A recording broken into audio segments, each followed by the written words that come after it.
Yung babaeng pumunta sa bahay, bakit sinabi mong wala na si Totoy? Dahil patay na siya. Bakit hindi mo sinabi kay Ana? Masyadong komplikado kung sasabihin ko kay Ana.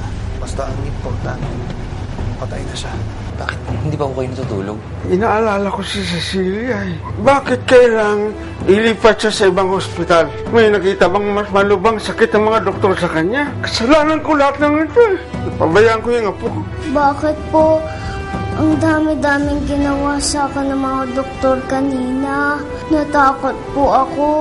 Para malaman natin kung kailan gagaling. Kapag may sakit ako, alam niyo na po ang gagawin niyo, ha? Yan na ho ba yung resulta ng pagsusuri sa anak ko? Mister, this is a child's normal heart x-ray. Ito naman yung sa puso ng anak ninyo. Kitang-kita nyo naman, medyo, malaki talaga ang puso ng anak nyo kumpara sa normal na bata. Damage siya, kaya madalas na hinihimatay at kinakapos ng hininga ang anak nyo. There's not enough blood being pumped by the heart. Tatapatin ko na kayo. Malala ang kondisyon ng anak nyo.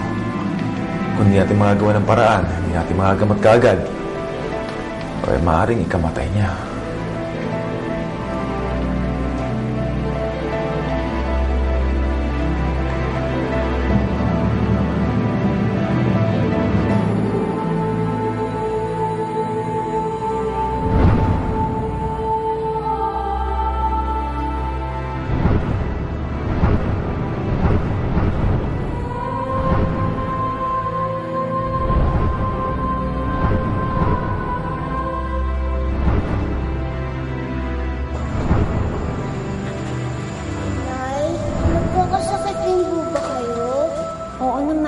Natural lang yun. Pero, hindi lagi. Ako, parating may sakit. Alam mo, ganyan talaga pag bata. Mahina ang resistensya. Kaya pala kasi mo yung katawan mo. Hindi tulad ng tatay mo. Minsan hindi nagkasakit. Talaga, Itay? Hindi po kayo nagkakasakit? Kahit po lagnat, ubo, sipon? Kaya ang ibig sabihin nun, paglaki mo, hindi ka rin magkakasakit tulad ng tatay mo. Nay, Tay, pag may sakit ako, lagi niyong mahawakan ng kamay ko, ha? Pangako yan, ha?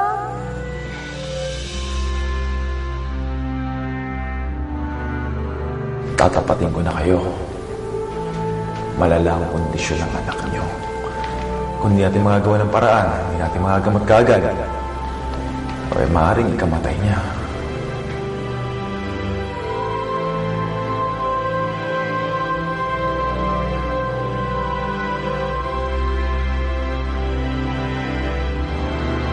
Totoy!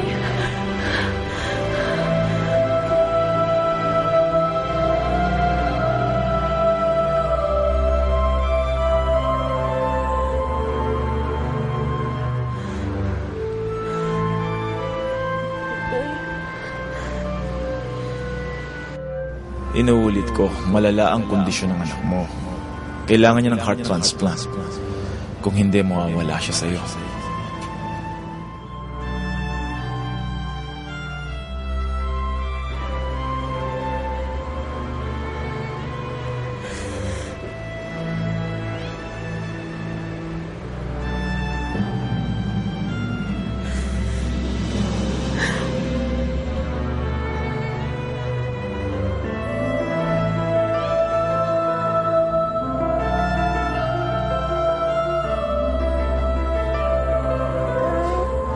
Akala ko pa naman, iniwan mo na naman ako. Nandyan ka lang pala. Itay, inausap niyo na ba po yung doktor? Pwede na ba po tayong umuwi?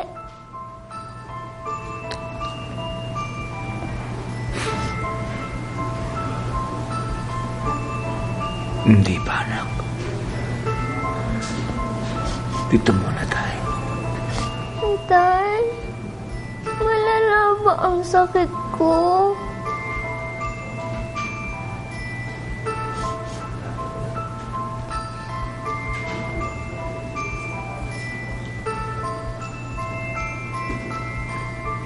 Hindi alam.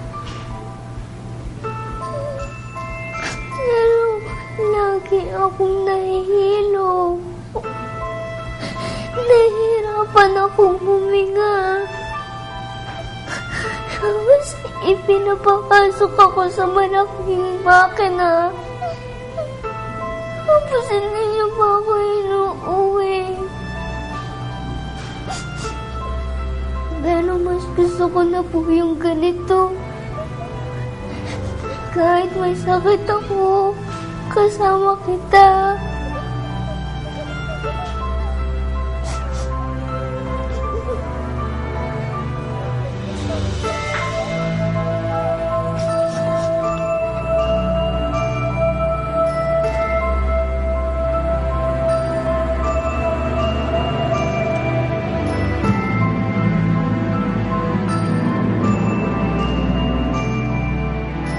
Sir, ano ho bang klaseng kwarto ang kukunin nyo? Meron kami private, semi-private at ward. Iba-iba ho ang presyo nito.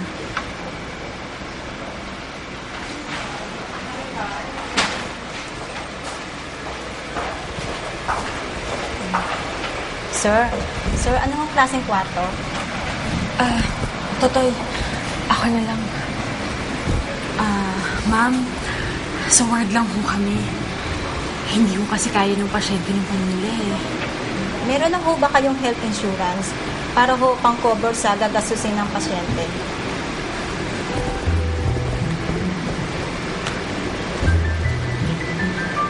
Wala ho kaming pera kahit magkano.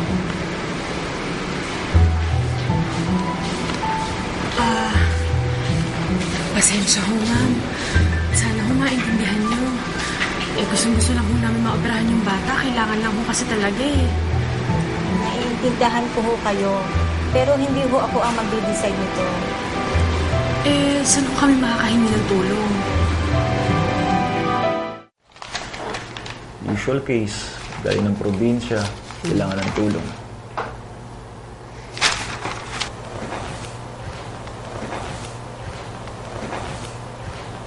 Okay. Pasok po. Pasok po. Puho kayo.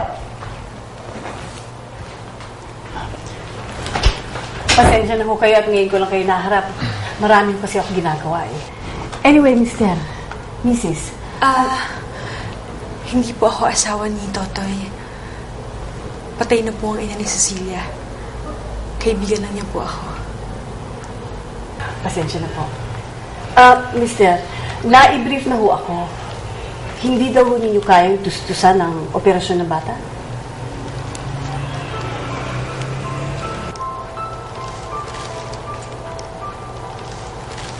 Hindi ho talaga kaya. Alam niyo, mister, mahal talaga ang heart transplant. Hindi niyo talaga kakayanin yan. Pero meron ho tayong option kung di natin gagawin yan.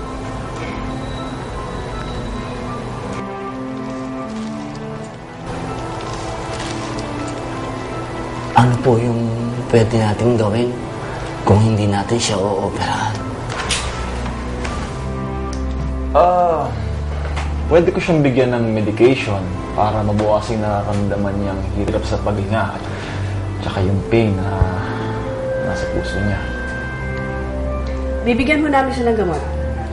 Kami na ho nilibre doon.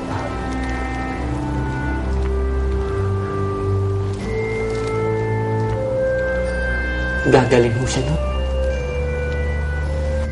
Cecilia, sandali na lang ha. Sandali na lang. Alam ko, naguguluhan ka na dito eh. Hindi ka mapahinga. Pero inaayos na ni Trixie at ng tatay mo ang bagong kwartong paglilipatan mo. Pati na rin ang operasyon mo. Lolo, mamamatay na po ba ako? Anong klaseng tanong naman yan? Ba't ka nagsasalita ng ganyan? Kasi po, ang tagal na po natin dito sa ospital. Pero hindi niyo pa po ako inuuwi. Kaya kahit po hindi nagsalita si Itay kanina, alam ko po na malala ang sakit ko. Kaya magtapat na po kayo sa akin, Lolo. Mamamatay na po ba ako? Cecilia, hindi. Hindi ka mamamatay, Apo. Hindi yan hahayaan ng itay mo. Kaya huwag ka na magsalita ng ganyan, ha? Alam ko naman, kakayanin mo, maligtasan yan, eh. Ha? As I've said, mababawasan yung nararamdaman ng pain. Ibig niyo pong sabihin, hindi siya gagaling kung hindi siya ooperahan. Mister, I'll be honest with you, ha? May taning na yung buhay ng anak mo.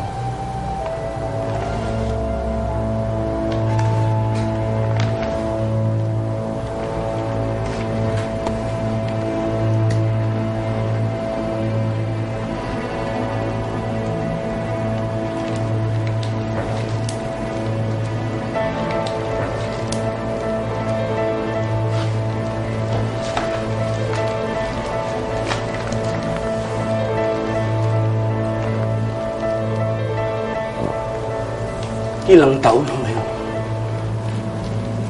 natitirang buhay ng anak ko. Actually, hindi taon ang pinag-uusapan natin dito. Baka buwan lang.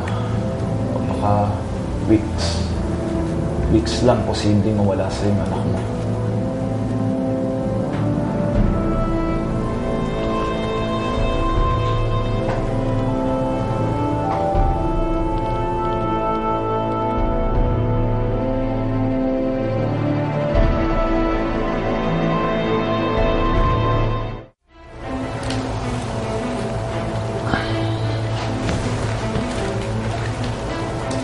Wala naman sigurong magulang na hahayaang mamatay ang anak niya.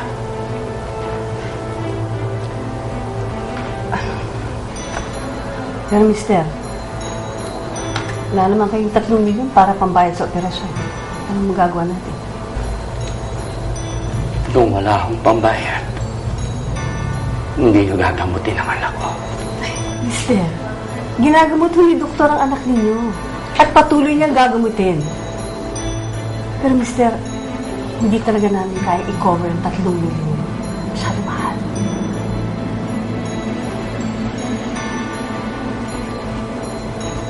Kung kayo ang magulang ng anak ko, anong gagawin ninyo?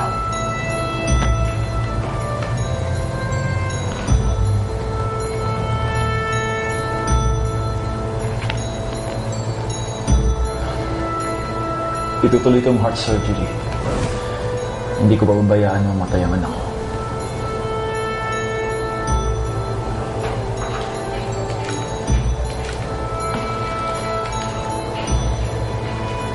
Ma'am, ituloy niyo ang operasyon. Ako na ang bahala kung saan ako hahanap ng pera para mabayaran kayo.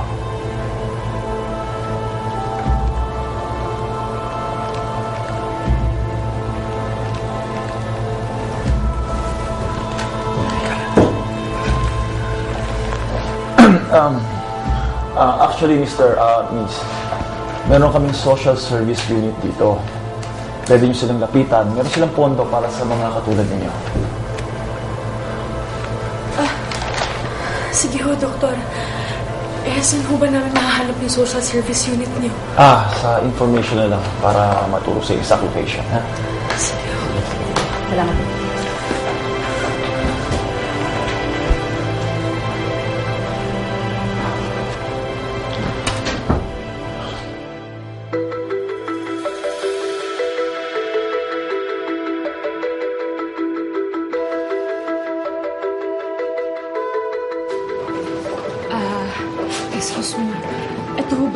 sa social service? Opo, dito po. Ang haba po nga po pila eh.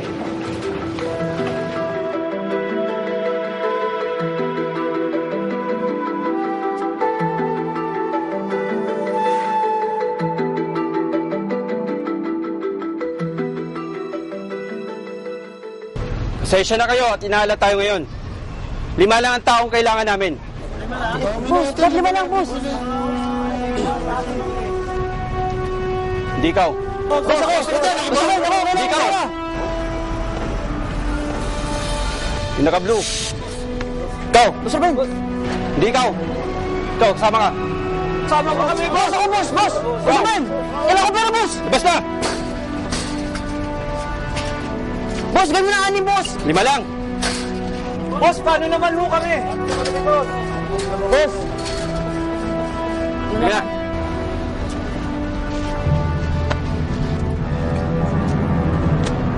Alat na naman tayo. Gutom na naman. Sabi mo, ang dami-dami natin. 5 lang ang napili. Hindi nga lang ako. Kailangan ko pa naman ng pera.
Pirma mo to. Oh.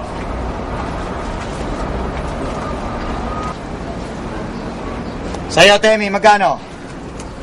500 po, boss tour ko. Oh, 500 yan, ha? Malinaw na 100 ang hulog mo araw-araw hanggang sa ika-7 araw. Bali 700 yon. Maliwanag ba? Maliwanag po. O sige, pirma. Pirma mo to. Mang Temi, asan na ho si Kuya Totoy? Nasa ospital siya. May sakit kasi yung anak niya eh. Nahanap na po niya yung anak niya? Hoy! Chismis ka ng chismis eh. Paypaya mo ako!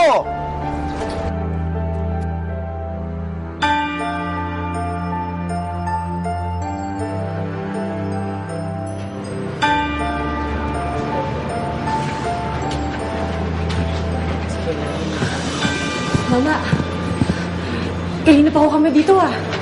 Huwag naman ho kayo sumingit. Pasensya na. Maluba yung anak ko eh. Kailangan kagad siya maoperahan. Baka ano pang paano sa kanya eh. Eh lahat naman ho tayo, may anak o pamilya na kailangan ng tulong. Sumunod na lang ho tayo sa pila. Mister, pakipila lang ho ng tama. Nakikiusap naman sa inyo eh.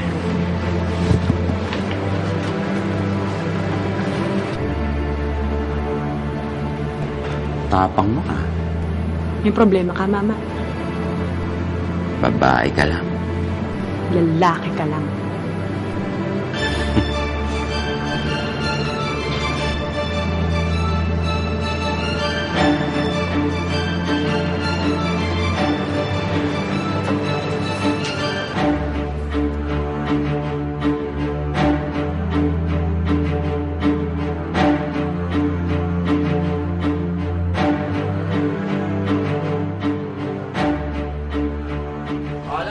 Karomi, bakit hindi ka umutang?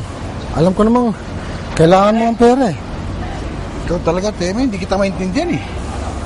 Galit na galit ka sa mga yan. Nagpapaloko ka naman. Utang, huwag na huy. Itisip ko lang kumain ng hangin. Karami, marunong din akong kumain ng hangin. Pero ang pamilya ko, hindi ko maatim na pakainin ng hangin.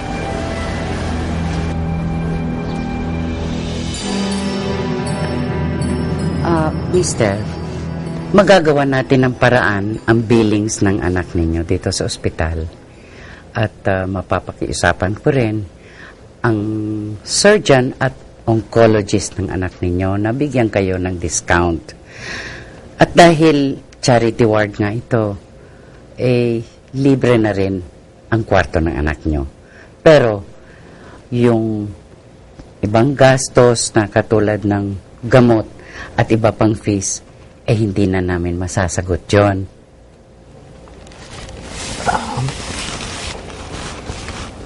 Magkano pa rin po ang aabutin kung sakali?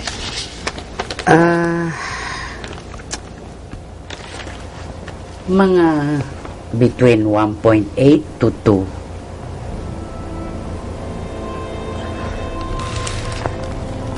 ₱2 million daw.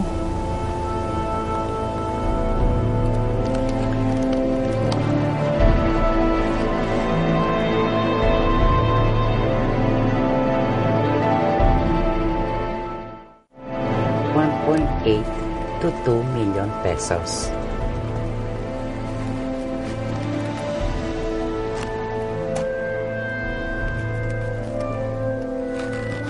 Hindi ko pa rin kaya yun.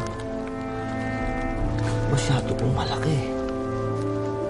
Bueno, kung ganun, makakalapit kayo sa PCSO o sa DSWD. Tumutulong po sila sa mga katulad ninyo.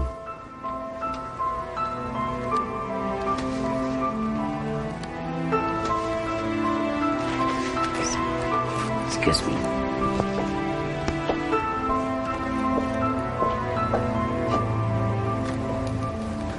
Paki-fill up na lang ho ito para maproseso na ang request nyo. Make sure lang ho na kompleto ang mga requirements nyo at i-attach yun dito.